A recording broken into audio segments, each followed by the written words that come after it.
Kauna-una ang 4-point shot sa history ng PBA, nakuha ni Chris Banquero. Pumakitang gilas naman agad ang import ng Magnolia sa kanyang mga high-flying plays. Take over si Allen Durham sa second half. Nagpaulan pa ng 3 si Jolo Mendoza. Eto na, simula na naman ang pinibagong season ng PBA kung saan unang maghaharap ang Magnolia Hotshots at Meralco Bolts. Inaabangan nga dito ang magiging debut ng import ng Hotshots na si Glenn Robinson na isang former slam dunk champion sa NBA kung saan makakatapatan nga kaagad ang veterano na na-import sa liga na si Allen Durham. Kabang-abang din nga ang magiging debut ng rookie ng Bolts na si CJ Cancino. Sa simula ng first quarter ay unang ang nakabasket itong import ng Magnolia na si Glenn Robinson sa ilalim matapos siyang makita ni Pauli na walang bantay sa loob ng paint. Maganda nga ang simula ni Robinson sa opensa kung saan sa kanya nga nanggaling ang first 5 points ng hot shots. Pinakita niya nga kaagad ang kanyang mataas na vertical sa kanyang putback mula sa mintis ni Pauli. Una namang nakapunto sa Meralco ay si Allen Durham sa kanyang 3-point shot. Naging back and forth na nga ang opensa ng both teams kung saan sa halfway mark ay biglang nagparamdam sa opensa si Mark Baroka sa kanyang 5 straight points. Tamang nood lang nga si Kai Soto sa sideline kasama ang kanyang girlfriend na si Riri Madrid. Patapos ang quarter ay nakatres pa si Pasaol para bigyan ng 4-point lead ang Meralco after ng opening frame sa score na 16-12. Second quarter ay dito na pinasok ang rookie ng Bolts na si CJ Cancino kung saan agad ito nag-attempt sa 4-point line pero hindi nga ito pumasok. Nagpaparamdam na nga ulit sa opensa itong si Robinson sa kanyang and one opportunity sa mga early minutes. 10-minute mark ay hiyawan ang lahat matapos makuha ni Chris Banquero ang kauna-unahang 4 points sa history ng PBA. Pero sa kabila naman nga ay naging mainit ang 3-point shooting ni Ahan Macy kung saan dikdigan pa rin nga ang laban papasok ang halfway mark. Gandang fake ni Sanggalang sa ilalim kung saan pinalipad niya dyan ang depensa ni Bates at nakapagpasabit pa ito ng foul. Nagpaparamdam na din nga sa opensa si Pauli sa kanyang back-to-back field goal sa 4-minute mark para bigyan ng 8-point lead ang Hotshots. Nagkaroon naman ng 3-point counter si Quinto para basagin ang run ng Magnolia. Late in the quarter ay unti-unti nang nakukuha ng Hotshots ang kanilang momentum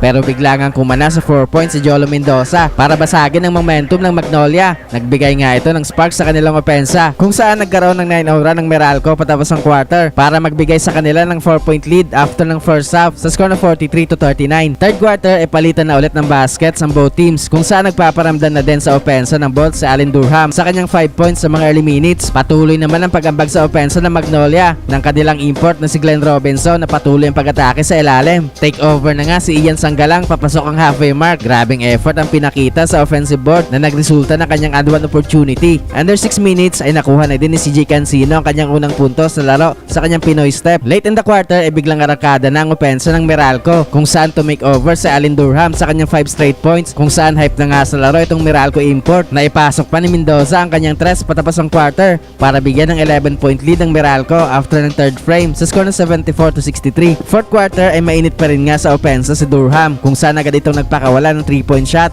pero sumagot naman si Pauli sa kabila ng kanyang kauna-unahang 4-point shot sa kanyang PBA career. Na-maintain nga ng Bolts ang kanilang kalamangan papasok ang halfway mark kung saan patuloy ang pagkana sa labas ni Mendoza. Late in the quarter ay patuloy ang paghahabol ng Magnolia kung saan naibaba pa nila sa 5 points ang lamang ng Meralco pero hindi nga nila kayang pigilan ang opensa ng Bolt. With 19 seconds ay nagkaroon ng big 3-point shot si Glenn Robinson para ibaba sa 2 puntos ang lamang ng Meralco. Na-split naman ni Chris Newsom sa kabila ang kanyang 2 free throw kaya balik sa 3 points ang inahabol ng Magnolia with 10 seconds remaining. Sa last possession ng Magnolia ay namintis ni Robinson ang kanyang potential game-winning 4-point shot kaya panalo nga sa game na ito ang Meralco Bolts.